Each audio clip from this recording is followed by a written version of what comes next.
और फिर वो फैसला कर लेती है कि वो अब इस घर में नहीं रहेगी जहाँ उसकी कदर नहीं है। ये सोच वो अपने सामान पैक करना शुरू कर देती है और फिर वो सारा सामान लेके हॉल में आती है। ये देख निशांत की मामा हैरान हो जाती है और उसे पूछती है, क्या हुआ बहू, सब ठीक है ना? ये सब सामान लेके कहाँ जा रही हो?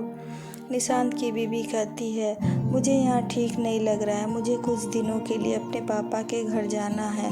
ये सुन निशांत की माँ घबरा गई, लेकिन जैसे वो कुछ कह पाती तब तक निशांत की बीवी वहाँ से चली गई। ये देख निशांत की माँ ने तुरंत निशांत को कॉल लगाया और उसे सारी बात बताई। ये सुन निशांत को थोड़ा समझ में आ गया कि उस दिन की बात को लेकर अभी तक वो नाराज़ है। उसने माँ को कहा, आप टेंशन मत लो, वो जल्द ही घर आ जाएगी। शाम को आते वक्त मैं उसे लेके घर आ जाऊंगा।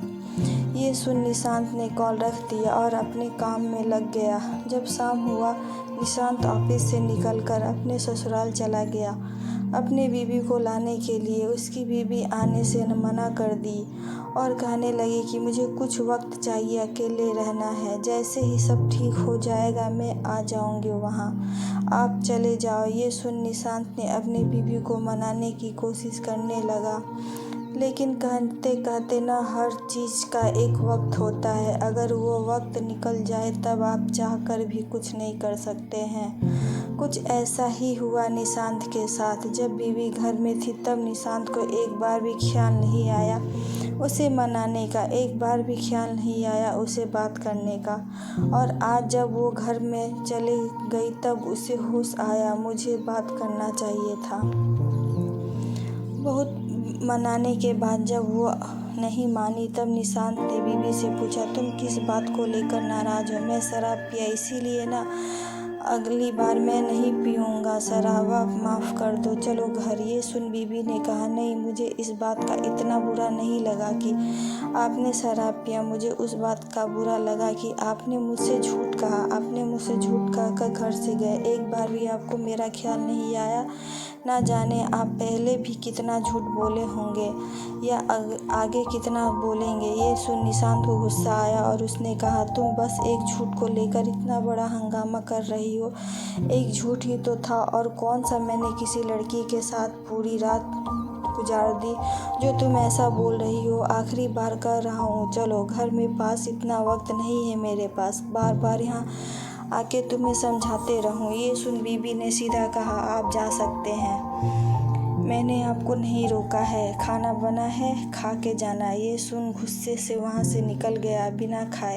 ये देख बीबी रोने लगी। वहाँ जब निशांत घर पहुँचा तब सब हॉल में बैठे थे और जैसे ही देखे निशांत आ गया वो उसने पूछने लगे, अकेले आया है, बहू क्यों नहीं लाया? ये सुन निशांत को समझ नहीं आ रहा था कि वो क्या बोले सबको। उसने फिर भी कह दिया जाएगा कुछ दिनों में और अकेले अपने शुरू में चले जाएगा। फिर अगले सुबह हुई तब निशांत के पिताजी बोले, बहू कहाँ हो? अभी तक चाय नहीं मिली मुझे।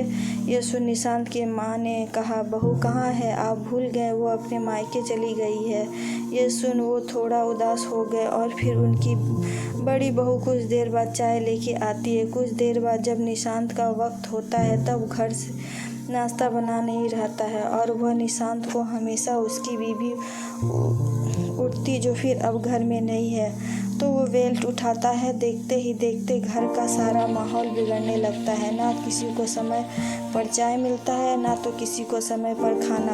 उनकी बड़ी बहू जॉब करती थी जो वो पहले अकेले कितना कर पाती, जिन उसने होता है वो करती है, अपने ऑफिस चले जाती है। ये देखकर घर के सभी लोग परेशान आने लगे। वहाँ निशांत का सारा काम, कपड़े से लेकर लैपटॉप, पेपर सब उसकी बीवी ला कर देती थी। अब वो घर पे नहीं है तो निशांत को सारा काम करना पड़ रहा है। इससे निशांत और परेशान रहने लगा। वक्त बीतता गया। वहाँ निशांत की बीवी अपने माँ पापा का ख्याल रखने लगी और यहाँ निशांत घर जो एक हंसता खेलता परिवार था वो धीरे धीरे टूटने लगा। किसी को आदत ही नहीं कोई काम करने का, अब सबको काम करना पड़ता है। फिर जब निशांत को समझ आया कि वो ज़्यादा दिन नहीं रह पाएगा ऐसे, तो वो फिर भी बीबी को मनाने चला गया अपने ससुराल। लेकिन बीबी वापस जाने के लिए मना कर रही थी।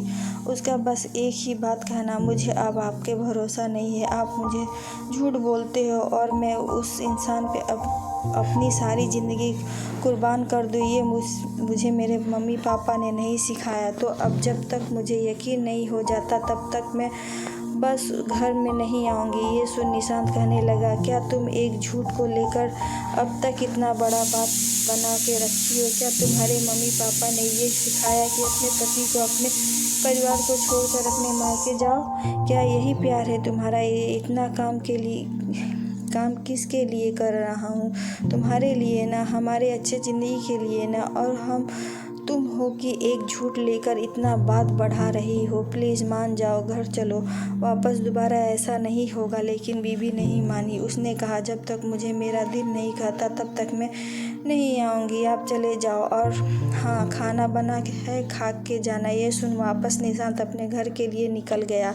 जब वो घर पहुंचने वाला ही था तभी उसने फिर से विदेश से कॉल आता है। वो साइड में गाड़ी रोक के कॉल उठाता है। तब वहाँ बॉस उसे कहते हैं, बधाई हो निशांत, तुम मैनेजिंग डायरेक्टर के लिए अपॉइंटमेंट किए गए हो। ये सुन निशांत खुश नहीं हो पाता है और बॉस को कहने लगता है, क्या सर इस बार फिर मुझे हाँ बोल के ना बोल दोगे? आपके उस दिन के वजह से यहाँ मेरी ज़िंदगी बर्बाद हो गई है ये है और आप मुझे ये बोल रहे हो? ये सुन बॉस ने कहा, मुझे नहीं पता था निशांत तुम्हारे निजी जीवन में क्या हुआ है। उस दिन जब मैंने कहा कि तुम्हारा पोस्ट बदल दिया जाता है, वो मेरा अकेले का बात नहीं था, पूरी टीम मिल के तय किया था। और उसके पीछे क्या वजह है? वजह यह है कि तुम्हारा जो प्रोजेक्ट था, जो तुमने हमें दिया था, वो पूरा नहीं भेजा गया था, जिसके वजह से तुम्हारा पोस्ट बदलना पड़ा है। मैं तुम्हें आगे बता रहा हूँ था कि तुम उस वक्त कॉल कट कर दिए। यह सुन निशांत अपना लैपटॉप ओपन किया और चेक करने लगा। तब उसे पता चला कि पार्टी की खुशी में उसने पूरा काम खत्म ही नहीं किया था और उसने बिना कुछ देखे बॉस को दे दिया था। ये देख निशांत ने बॉस को सॉरी कहा और माफ़ी मांगी और फिर पूछा कि सर, लेकिन अभी फिर से वो पोस्ट कैसे दिया मुझे? मैंने तो आगे कोई काम ही नहीं किया, फिर कैसे अभी मिला मुझे? फिर बॉस ने कहा, वो जो आधा काम रह गया था ना प्रोजेक्ट में, वो तुम्हारी बीवी ने कंप्लीट करके मुझे मेल कर दिया था, जिसे देख सारे टीम मेंबर बहुत खुश हुए और तुम्हें फिर से पोस्ट पे दे दिया गया। ये सुन निशांत हैरान रह गया और वो सर से थैंक यू बोला, बाद में बात करता हूँ बोल के उसने फ़ोन काट दिया। सर ये बोल के कॉल कट कर दिया और निशांत बहुत रोने लगा। रोते गया जिस बीवी को वो टाइम नहीं देता था उसे झूठ कहकर चला गया। हमेशा वो घर के काम करती रही, लेकिन एक बार भी उसने उससे पूछना ज़रूरी नहीं समझा कि कैसे हो, लाओ मैं कर देता हूँ काम, या आराम कर लो बाद में कर लेना। हमेशा उसे गलत समझ रहा था और आज वही बीवी ने उसके झूठ बोलने पर भी, घर छोड़ने पर भी, पूरी रात उसे बुरा रखने तक लेके रोज़ घर के सुबह से शाम तक काम कराने पर भी उसे अपने पति का काम किया, उसे ज़रूरी समझा और वो भले मायके में थी लेकिन काम अपने पति का कर रही थी वहाँ रहकर भी, ताकि उसके पति का विदेश जाने का सपना, मैनेजिंग डायरेक्टर का प्रोजेक्ट उसके पति और उसके परिवार का सपना था, वो पूरा हो सके। जब वो अपने घर पहुंचा तब माँ ने देखा कि निशांत के आंखों में आंसू। तब माँ ने पूछा, क्या हुआ निशांत, तू रो क्यों रहा है? तब निशांत ने कहा, मैं बहुत बुरा हूँ, इतना बुरा कि मैं किसी से नज़रें भी नहीं मिला सकता, खासकर अपनी बीवी से। ये सुन माँ ने बोली, बेटा हम औरतें भले ही कुछ कहते ना हो जाते हो, इसका मतलब ये नहीं कि हम इंसान नहीं हैं, हमारे में कोई दिन नहीं है, हमें जीने का हक नहीं है, हमें अपने पूरे सपने करने का हक नहीं है। आज तक कभी पूछा अपने बीबी से उसे क्या पसंद है, उसका कोई सपना है, उसकी कोई ख्वाहिश है जो अधूरी है? एक बार भी बेटा तूने अपनी माँ से कहा होता तुम आज रहने दो, मैं काम कर देता हूँ? बेटा निशान, सब कुछ पैसा ही नहीं होता है, सारे सपने सिर्फ तुम्हारे ही नहीं होते हैं। तुम्हारे पास जो अपना सब कुछ छोड़कर आई है उससे भी रहते हैं। सिर्फ ऊंचा उड़ना मत सीखो, बल्कि साथ में अपने परिवार को भी ऊंचा उड़ाना सिखाओ, जो तुम्हारे लिए अपना सब कुछ छोड़कर आते हैं। मेरा क्या है, मेरी तो उम्र हो गई थी, अभी भी वक्त है, संभल जाओ। ये सुन निशांत अपने माँ के पैरों पर गिर गया और उनसे माफ़ी मांगने लगा। साथ ही वो खड़े उसके बड़े भाई पिताजी भी रोने लगे। तभी माँ ने निशांत को कहा, उठ जा बेटा, उठ जा और मेरी बहू को कुछ भी करके ले आ, बहुत याद आ रही है उसकी। ये सुन निशांत रोते रोते अपने ससुराल पहुंचा और अपने बीबी के सामने गिर गया। तभी बीबी देख, क्या हुआ निशांत, आप रो क्यों रहे हो, सब ठीक है ना, वहाँ तुम्हारे कुछ हुआ तो नहीं है, कुछ बोलो। निशांत, मुझे डर लग रहा है। तभी निशांत का रोते रोते कहा, जरूर पिछले जन्म में कुछ ऐसा काम किया रहा होगा जो आज इस जन्म में तुम मिले। अभी भी मेरी परिवार के बारे में पूछ रही हो, सोच रही हो, क्यों तुम ऐसे क्यों हो, तुम मुझसे इतना प्यार क्यों करती हो? मैं लायक नहीं हूँ तुम्हारे प्यार के, मुझे मारो, मुझे पीटो। ये सुन बीबी के आंखों में आंसू आते बोली, निशांत, मेरे तो सब कुछ आपसे शुरू होता है और आप पे ही ख़त्म है।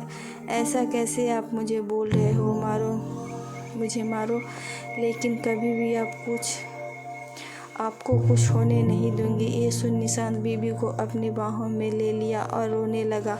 कुछ देर बाद बीबी ने कहा कि खाना रखा है, खा लो चलो। जब निशांत खाने बैठा तो देखा जो भी कुछ बना था सब उसके पसंद का बना था। ये देख वो फिर से रो पड़ा और पूछने लगा, बीबी क्या है ये, तुम्हारे पता था मैं फिर से आऊँगा? आज बीबी हंस के बोली, नहीं, मैं तो रोज़ आपके पसंद का खाना बना के रखती हूँ ताकि आप जब भी आओ आपको आपके पसंद का खाना खिला सकूँ। आप जब भी आते हो रोज़ बोलती हूँ खाना खा के जाना, लेकिन आप कभी खाया ही नहीं। तब निशांत को समझ आया कि हमेशा बोलने का कारण ये था कि बीबी हमेशा मेरे लिए मेरे पसंद का खाना बना के रखती थी। ये सोच निशांत के आंसू रुकने का नाम ही नहीं ले रहे थे। फिर बीबी को अपने पास बिठाया और अपने हाथों से उसे खाना खिलाया और बाद में उसने खुद खाया। इतना ही नहीं, जब खाना हो गया तो सारा बर्तन उसने अकेले ही धोया। ये देख बीबी रोने लगी और जैसे ही कुछ करने जाते निशांत ने उसे चुप करते हुए कहा,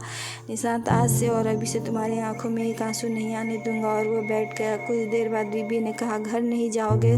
तब निशांत ने हंसते हुए कहा, हाँ, जहाँ मेरी बीवी हो वहाँ मेरा घर है। ये सुन उसके चेहरे पर हंसी आ गई और अपने चली गई। कुछ देर बाद सारा सामान के साथ रूम में बाहर निकल कर कहने लगी, चलो निशांत, मुझे वो अलग घर ले चलो। जब अब गाड़ी में सामान रख दिया और फिर बीबी के लिए कार दरवाज़ा ओपन किया और कहा, बैठ गई। और थोड़ी दूर जाके निशांत गाड़ी रोक लेता है और फिर बीबी को बाहर निकालने के लिए कहता है। जैसे ही वो बाहर निकलती वो देखती है कि निशांत वहाँ आइसक्रीम ले रहा होता है। फिर दोनों एक दूसरे को देखते आइसक्रीम खाते रहते हैं। कुछ देर बाद दोनों घर पहुंचते तो देखे सब घर वाले जगे रहते हैं और दोनों के लिए एक केक रखा है। सबके सामने कहते हुए, अब शहर और वो दिन आप सभी को आराम करना होगा। सर पे हाथ रखकर आशीर्वाद लेते हुए, आज मुझे मेरा परिवार फिर से मिल गया। इसी तरह निशांत की हंसता खेलता परिवार जो निशांत के एक झूठ से टूट गया तो वो फिर से जुड़ गया। आशा करती हूँ कि आपको ये हमारी कहानी अच्छी लगी होगी। अगर आपको ये हमारी कहानी अच्छी लगी होगी तो हमारे चैनल को लाइक, सब्सक्राइब और कमेंट कर दीजिएगा। कमेंट में बताइएगा कि आपको ये हमारी कहानी कैसी लगी और हमारे वीडियो को शेयर करना ना भूलें।